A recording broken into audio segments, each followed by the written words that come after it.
everyone, and welcome to Star Codes. This is Tania Gabrielle, Wealth Astro-Numerologist, and today we are diving into the second of two eclipses that really start off or end a season and then begin a new season, and it is the Gemini new moon solar eclipse, a really highly positive new moon eclipse that happens on June 10th at 11:52 a.m. Universal Time in London, 6:52 a.m. Eastern Time New York, and 3:52 a.m. Pacific Time LA. And of course, you don't need to be a Gemini or have Gemini as your rising sign. Somewhere in your chart, this new moon eclipse is taking place. So it's impacting everyone. And this time around, we have a very exciting concurrent event going on, and that is Mercury, the ruler of Gemini and the ruler of this eclipse, will be in retrograde. And Mercury not only will be in retrograde, but it will be conjunct, merged with the sun and moon in Gemini. So we have a lot to cover in this forecast. First of all, the impact of Gemini, the impact of a triple square from the sun, moon, and Mercury to Neptune. And that will cover things like fantasy versus reality, and also an opposition that brings a sense of investigation and purging between Mars and Pluto. So this is a big one. This is, like I said, the second of two eclipses, and basically what we're focusing on is Gemini's ability to be practical, to use the practical mind, to focus on facts, and also, of course, communication, words. And in 2021, we're really aligning with the sense of truth with a capital T. 21 is the number of truth in the ancient Egyptian star code. And the 21st century is uncovering a lot of truths. And we're only, 21 years into it. So we have a lot more time to go. But this year in particular is very, very important because it resonates to the number of the century. So in order to dive into what truth means to you, we need to look at each one of us what we really want. And this question is vital because the answer determines where your energy, your focus, your attention, and your resources go. So your answer is likely to determine what you're going to get. And sometimes you're not even aware of what you want. That's very common as well. And other times you may be aware of it, but you put yourself through like agony. It's like, do I want this? Do I not? So the problem with wanting things, with desiring things, is that you have a lot of these kinds of wants and desires, and many of them really seem like they're important to your life, even essential to you being happy. And the mind, again, Gemini rules the lower practical mind. The mind has a way of framing a desire as essential and important when it often is not. And so not the practical rational mind that Gemini governs, but I'm talking more the egoic mind has this ability because it's the irrational part, not the rational part. And the irrational part reflects your conditioning that you've taken on, and that includes your beliefs and your desires. And so when we have a lot of desires for our life, it keeps us super busy because we're constantly trying to make them happen.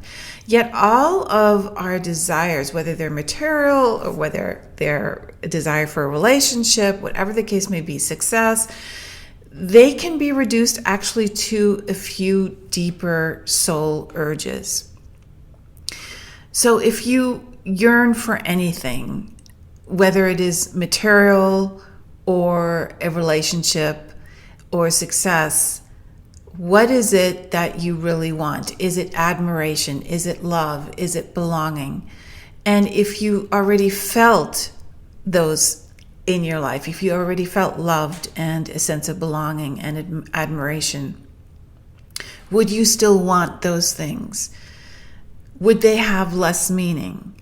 Would they carry the responsibility, which is often quite heavy, of providing you with love and admiration? For example, in a relationship, if you go for a relationship in order because you crave love, admiration, and a sense of belonging, then you're putting a heavy responsibility on the relationship, right? What's appropriate is the companionship in a relationship and the value of the material belonging in terms of the practical value that it gives us. So what is underlying that yearning, those desires we have of wanting love and wanting admiration and wanting to belong? What would these give you? Is it more that you're sensing to be at peace, to be at rest? And isn't that really the underlying urge? And so this goes really for anything you want. And so it's important to see that what we expect from the things we want is really not appropriate. Most things that we want only give us a fraction of what it is we're actually seeking.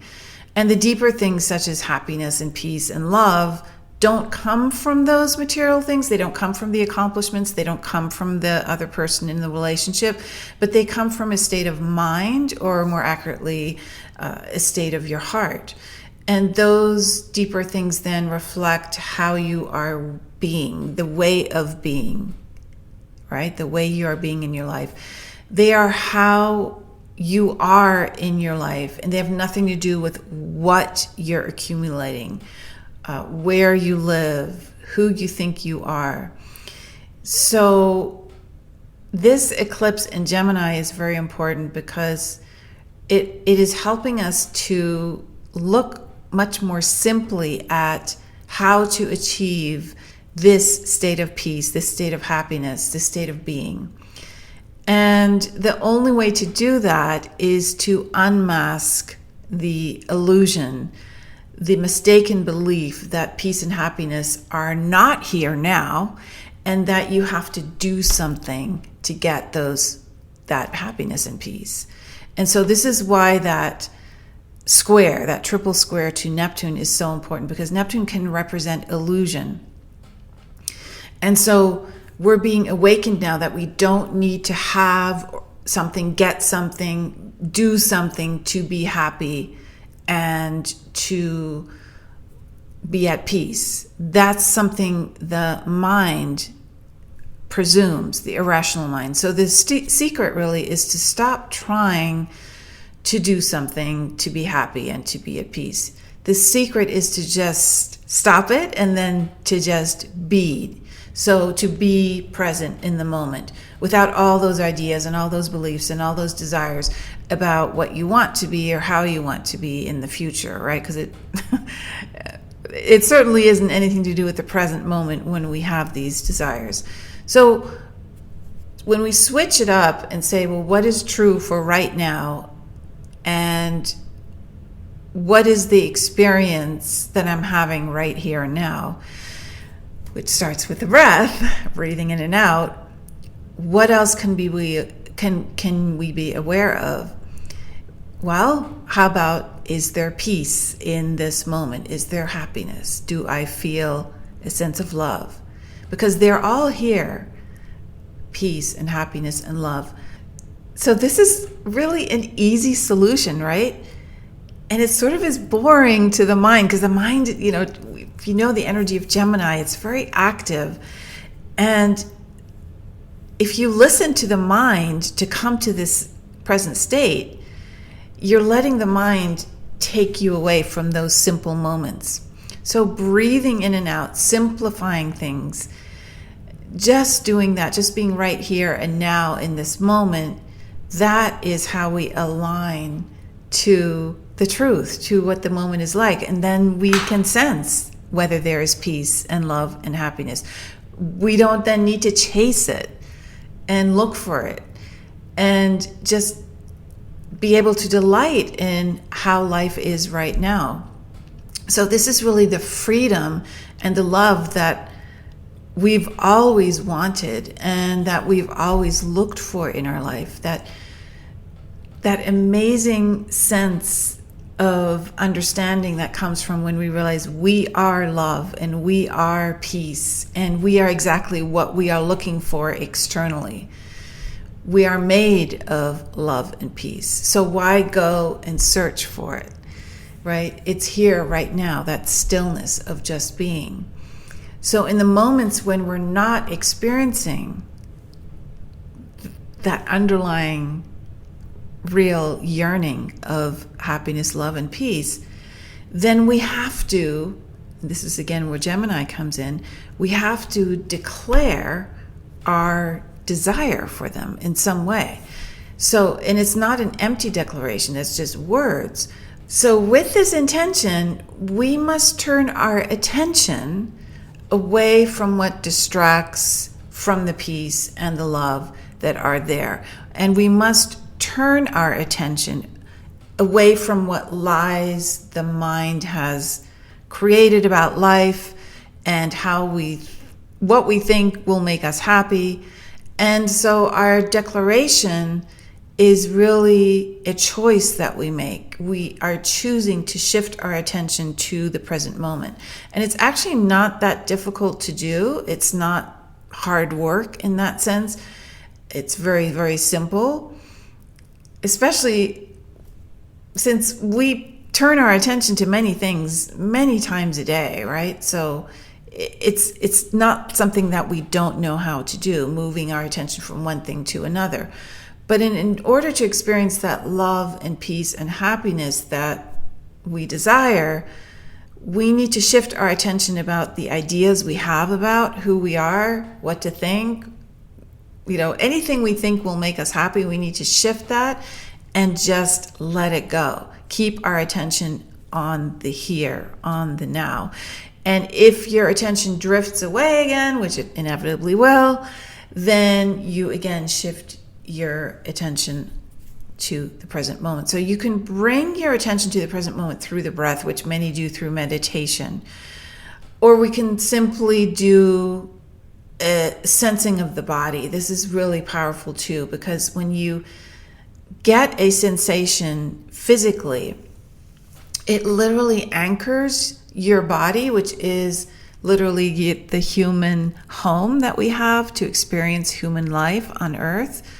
And so the mind is used to experience what is subjective and internal, and to a large extent conditioning, while the body is really there. It registers what actually is happening. So getting those sensations in the body, like tingling down, the back of your spine, whatever the case may be, this is how it is to be at peace with reality without that overlay of the mind. It's very simple. And again, the mind will be looking for more complex situations. The mind will carry on, and you then need to decide who you are. Do you want to get lost in the mind, or do you want to be conscious of what it is that's going on in your life right now? So that consciousness is very important, because you finally realize that you are none of the things that are going on and on, that voice that keeps turning and turning in your mind. You are literally the consciousness that moves in and out of using your practical mind and then being inspired, right? So the triple square to Neptune is extremely important in this regard, because it brings to light the difference between inspiration and living in a fantasy. The difference between planning something which is of practical use to the rational mind and then fantasizing about the future. Fantasizing is very egoic. It's all about how you will appear. You are the center of that fantasy. And so fantasies are literally all about you, how you look, how you're going to come across, what you're going to say, how others respond to you. And, people spend time thinking about themselves in these future situations as if it serves them some purpose. But fantasizing is just the ego's way of managing life, trying to control it. And it really doesn't work, because fantasizing pretends to be useful, but it's really not useful at all. It is a fantasy of you. It is not reality. It's not the rational mind, the practical mind at work. It's the egoic mind, which functions from a delusional, it functions from illusion. It functions from the shadow side of Neptune. So it's good to realize this, because the ego isn't representative of you. It certainly doesn't give a true picture of who you are. It's made up of ideas about yourself that you've gathered from others and believed to be true because the voice in your head said it was so. But moment to moment, the voice in your head tells you a lot of things are so. And, these thoughts and evaluations are not real, right? They're just showing up in your mind, and you think you thought them and you actually didn't, because it's really, you are not your thoughts. They seem to come out of your mind, so they seem to be you, but they just appear. They're from your subconscious, from your unconscious. The Neptune, the memories, the conditioning, the beliefs, the experiences that happened to you, the things people told you along the way, the things you read, the things you learned, the things that even negative entities told you. So at the time of this eclipse now in Gemini that forms this triple square to Neptune, your unconscious thoughts will come to light, especially since Mercury, ruler of Gemini, and the solar eclipse is in retrograde. So it's bringing a wonderful sense of reflection. So the memories you have, the many things that your unconscious mind has you at the center of, and that are stored in your unconscious mind, or pictures of yourself, this is where you've gotten your true sense of self, your self-image, your identification. And image is, again, imagination, fantasy, but they're not really who you are. So the unconscious mind creates these identities, right, out of all these pieces of information, and says, this is who you are, but you are not this. I mean, not even close. So this is how the unconscious mind can limit you. And it's going to come up now. This very energy that is able to see the truth about a situation is going to speak out. So you want to be able to be objective about the information that shows up. And that means you're not limited by it. You're not defined by it. You really understand that the memories and stories and images and beliefs are that. They are just fantasies. And so the true consciousness, the divine consciousness that is animating your body and uses the rational mind at times when it's appropriate, and then gets caught in the irrational voice in your head at other times, you are that consciousness. You go in and out of identifying with your thoughts and being aligned to your divine consciousness. And when this consciousness is not identified with thoughts, that's when you are at peace. Remember, the rational mind is for practical purposes only. So when you bask in your divine self, the divine self is in charge. It regains its divine experience. It regains all the treasures that come with experiencing life in the present moment. That love, that peace, that joy, that compassion, the strength, the courage, the wisdom, the clarity are all there, right? So you are a spark of God. You are a soul who has chosen to sometimes lose your connection to God, to experience being human for a relatively brief time in history. But you're an eternal being. So there's always the choice you have to return to that understanding of who you truly are. And once you realize this, you can get on with being your divine self and sharing your divine self with the world. And your divine self knows exactly how to be in life at any given moment in a way that is joyful, kind, and wise. And you don't need to fantasize ahead of time about what you're going to do. You can plan ahead in a practical way using that practical Gemini mind. But really be careful about not using this mind in a way that is not intended. So your divine self is completely tuned in to whatever is necessary in any given moment. And this is who you are.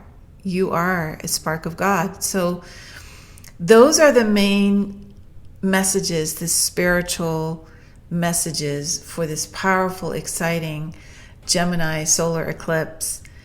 It is all about how you show up and how you communicate and interact with the divine, and also to know the difference between when you are in a human experience and your consciousness is aware of that and moving yourself out of that into having a divine experience that is not pulled in opposite directions and starts all the egoic tendencies that we're aware of, where we separate ourselves from others, become judgmental, etc. So it's very important to be aware of how we use that practical mind and how we turn to our spiritual heart for all other matters. And the way to do that is literally just to get away from the distractions of that voice in your head, moving into the present moment and being in that eternal sense of communication, right? That comes from breathing and listening. So have an incredible solar eclipse in Gemini, and remember that you have a soul code as well, just like we talk about the star codes for these wonderful celestial events. Your soul code emerged from a blueprint at the moment of your birth. And if you want to find more about your soul code, go to a free masterclass I created for you at starcodeclass.com. All you need is your birthday, your birth certificate name, and if you have it, your place of birth and time of birth. So enjoy that free masterclass. Have an amazing eclipse, and I'll see you in next week's Star Codes podcast. Lots of love.